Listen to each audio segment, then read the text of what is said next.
Yesterday, you watched eagles soar as they fought with beak and talon to see who was the best. And you watched as Dysub emerged as your champion. Today, we delve deep under the earth to find the diamond who shines the brightest. Welcome to the Platinum Heroes. Diamond Heroes number 6. In the bottom right corner of Death Aura as our first competitor is the Pink Protoss, Whisk. And in the top left as the Blue Zerg, give it up for Moes. Players from all over the world have come here to compete today. A team of talented administrators worked tirelessly to put this bracket together, to get up the Matcherino, to select the funding.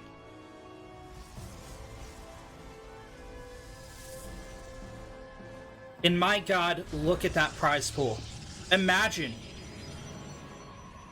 You know, I'm gonna be nostalgic. Back when I was a plat player, we didn't have things like this. I know, I'm a boomer. I need to retire. I'm 25, I'm old, I'm washed up.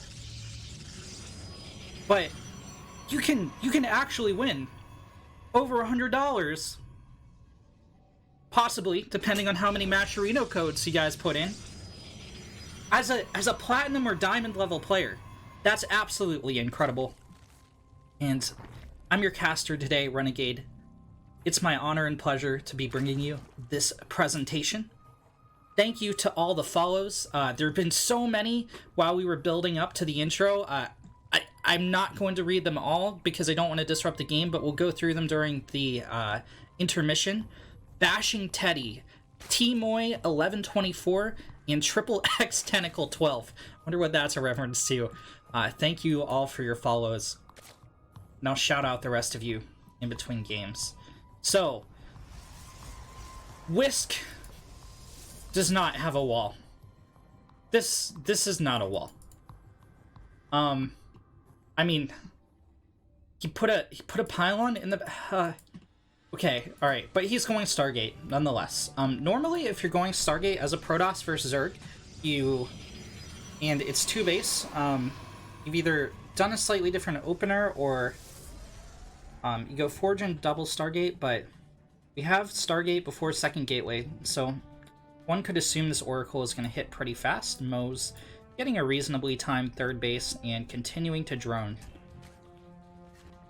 4 Zerglings to defend the eventual Adept. A note about the casting, I'm going to say this several times throughout the presentation.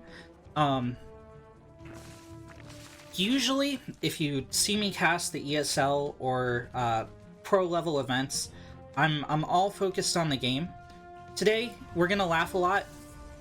We're going to have some fun. I'm sure we're gonna see a lot of Dark Shrines, a lot of Cannon Rushes, a lot of Forges, a lot of Pool First, you know, a lot of Proxy Racks, and some non-optimal builds if you're a higher level player looking in the chat, and that's all good. So I'm going to intersperse my commentary with some, you know, discussion of what an optimal play is and what we're seeing. But it's really cool when you cast Diamond players because, okay, our first major play of the tournament is happening. There's only one queen firing at this Oracle. 6 drone kills have been achieved. Moes did not get scouting on that Oracle. The Oracle's friend is coming to join him. Shields are regenerating on the first Oracle. A Spore Crawler has been thrown down, but this queen in the main was slacking on the job. It was not pulled to defend at all. Drones were ordered to continue working. It's like an Amazon warehouse, man. Okay, now there's 2 Oracles. These guys can sit here, and as long as the aggro, or the Oracle at full health aggroes the Spore, they can pick off 2, 3, maybe even 4 drones before getting out. Whisk appears to be taking a 3rd base. That he is, around the 5-minute mark. He's floating 800 minerals, so that's a really good thing to be sinking those minerals into an expansion. Moes seems to have his queen defense finally up and running.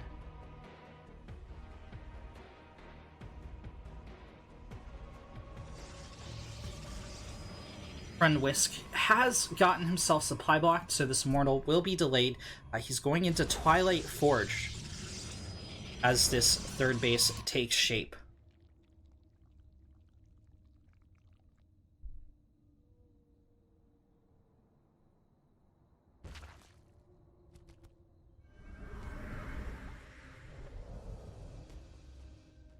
Here comes the double Oracle.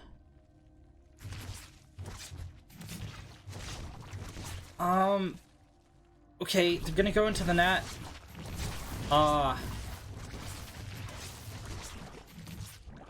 Not the most Gosu Oracle micro. You'll notice that the damage was divided between several drones, so no further kills were connected, and both Oracles were picked off. The Queen out here sniped the second one. You could hear the explosion off screen as I tried to focus over those drones. Looks like Whisk is going to grab a shield battery at the third. Now, when you're holding all-ins as Protoss in this current season, Protoss has a new tool called Shield Battery Overcharge that they're going to be utilizing throughout this tournament. Costs Nexus energy. It can be globally cast from any Nexus, but the Shield Battery does have to be within a certain proximity of that Nexus.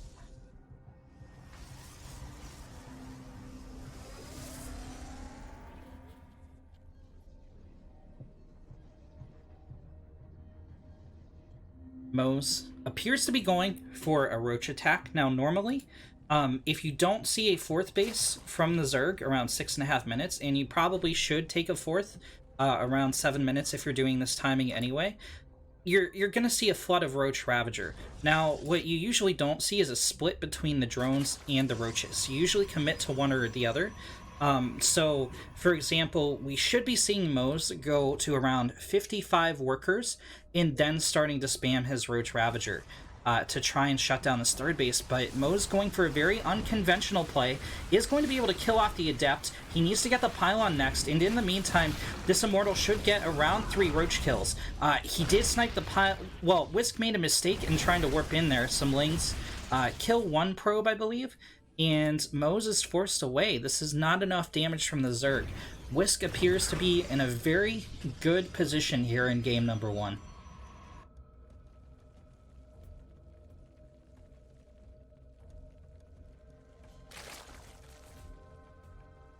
Moes needs to start thinking about a fourth base very soon.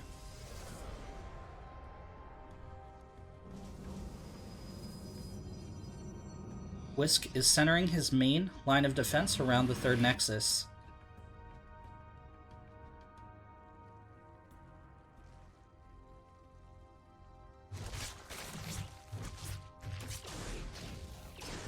Okay.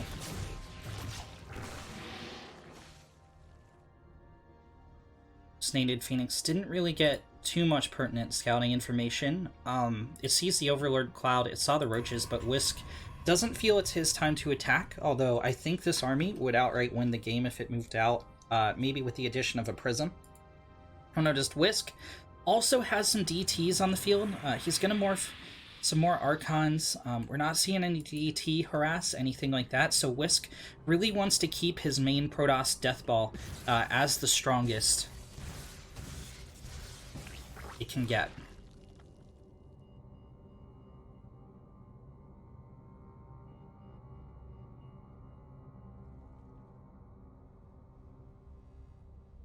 Okay.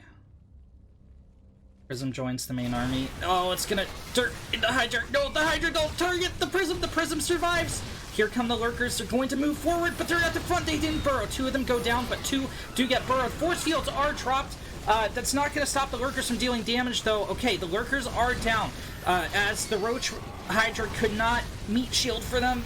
Oh my god, but the Protoss might have lost too much. The reinforcements do have the capability to clean this up. One of the Archons entirely out of shields.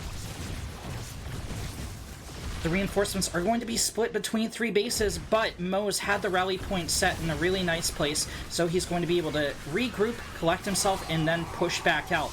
The Zealots go down, but he really needs to take care of the higher value Protoss units. Okay, the Immortal has fallen. There's no detection for the Zerg, so the DT is going to continue surviving. Archon goes down. Zealot goes down. And Whisk's attack is somehow held off. I mean, that was a clutch play from Moes. So, it wasn't the cleanest engagement from the Zerg, but it was clean enough. I think there were a bit too many force fields from Whisk that kept him from pressuring the Zerg as much as it kept the Zerg from going in on top of him, and a lot of the units were still firing while the force fields were there. If you're going to use force fields, you really want to extend to the edge of your range as the Protoss, and utilize that range while the Zerg units can't hit you. So Moes with just enough to hold. However, this is a formidable Protoss secondary army. Moes is up to 83 army supply. However, things like force fields, things like these DTs, things like the shield batteries can be an evening factor for the Protoss. Moes did take a 4th base during all the conundrum. Confusion. Why did I say conundrum? Oh my god, caster fail number 1 of the day. Okay.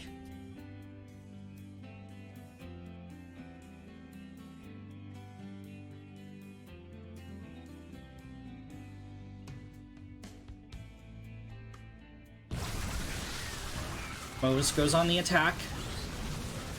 Picks off the Zealot Meat Shield, but there's so many Archons dealing so much splash damage. If you're gonna engage... Oh wait, move commanded! Why are the Archons move commanding? Oh no! Oh no! Whisk tried to reposition his army. He lost about 3 Archons doing so, but he is gonna hold for now. Shield Battery Overcharge wore off. It didn't really help too much. It healed up like 2 of the Archons. And Moes is gonna go back home. I actually don't know who's gonna win this game, guys. I really don't. I can't... Like, it looked like the Protoss was so ahead. But now Moes has the army supply lead, and he has a 4th, but Whisk has 5 bases now. Well, he will. I mean, Moes can't get here in time to stop it from finishing, at the very least.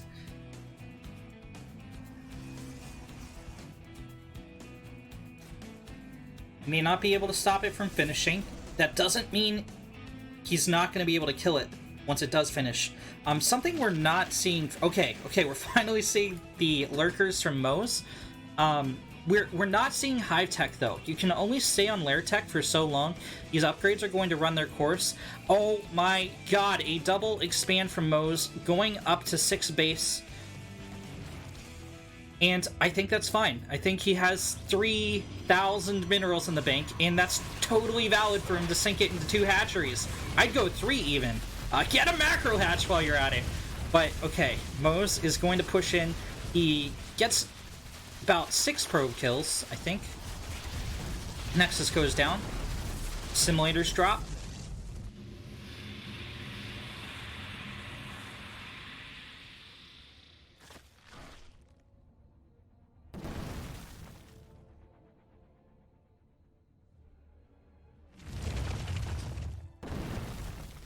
I don't know, man.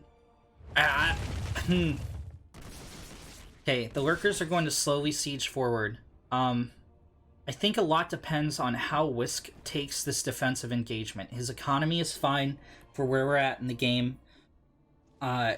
Moes does have a scary-looking army, but I've said that so many times in the past 15 minutes that it's anything goes right now.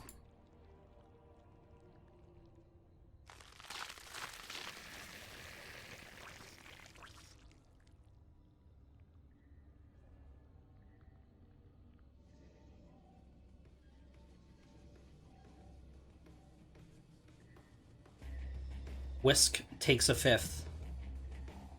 Once again. But Moes is going to take this... Okay, he's actually just F2ing his army to clean up 4 zealots. Oh no. Is he F2ing? I think he might be F2ing, guys. Let's see. Let's see how he takes this. Does he have to control-click the lurkers? Oh my god, no. He just kept his whole army selected and hit the R key. No! Guys, unbind the all-army hotkey. Do it. Take it away.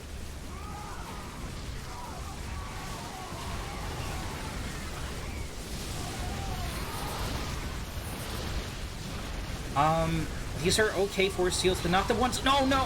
Whisk is moving into the Zerg! He can't break these lurkers! He needs to go home. He needs the Zerg to come to him. He's trying to save that 5th base, but I think that 5th base is gone. Oh... I mean... I think, honestly, when your opponent's going lurkers, DT Blink could be a really good option. Let's look at the upgrades. Okay, there's no Blink for Stalkers. We're at +3 weapons, which is great. +1 armor and charge on the field. Okay. The lurkers are vulnerable for now. Whisk chooses not to engage. Now it's getting scary for the Protoss again. Gaz asking, why is Protoss floating... Okay, there's a minute delay, so this was a minute ago, but why is Protoss floating so much... so many resources? Well, again, this is diamond level play, so that includes diamond 3, 2, and 1. We're not going to constantly comment on how much the players are floating. I'll refer to it every once in a while, but yeah, you'll notice like Moes has 5k in the bank, which is actually expected for the Zerg at this point, but you also expect the Zerg to be at 200 supply. So okay, this is a beautiful charge lot run by from Whisk. He's actually going to hold on. The lurkers need to be moving forward as the Zerg takes this engagement. The Protoss definitely coming out ahead at the start of this. Of course, we just mentioned Moes has a lot more money to replace this. He does lose a ton of drones and the hatch. 49 workers. It's actually not too healthy for the Zerg. He's going to want to up that count again. He does have these 2 hatches down the left side of the map.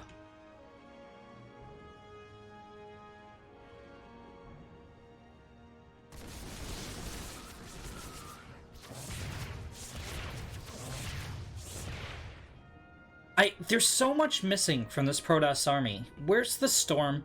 Where's the Blink for the Dark Templar, if that's what you're doing? You know, where are the DTs splitting off, harassing the Zerg? Because there aren't static defenses at home for Moes, and we've established he's an F2 player, meaning he's not going to be able to effectively defend against the Protoss if those harass units go off. Oh no, Moes lost his entire army. I mean, I guess not the entire army. He made the second wave of roaches, and they're now going to be the main attack force. They're going to kill the 5th base for what feels like the 5th time this game. Whisk halts, though. He stops his advance. I guess he's focusing on getting more static defense back home. Cannon's gonna slowly take care of these overseers. Has a lot of work to do if Whisk wants to go for the DT defense, but Whisk is going full on the attack. 2 hatcheries go down. Moes double expands at the top. Still 2,500 minerals in the bank for the Zerg, so he can remake a lot. Whisk not looking too hot, but he does have a ton of gas. He could morph in pretty much unlimited High Templar. Here come the DTs. Those Overseers are still perfectly healthy, though. 4 Immortals can actually kill all of this quite easily, especially with the help of a Prism. But, Whisk Micro will be tested. He can't let these get right-clicked. Okay, Shield Battery Overcharge is going to make these actually immortal for a time. No, Roaches need to focus this. They need to focus. Okay, they take out the Pylon, but they're going to get surrounded by probes as the Protoss army finishes off the Nat. GG is called. Whisk takes game number 1.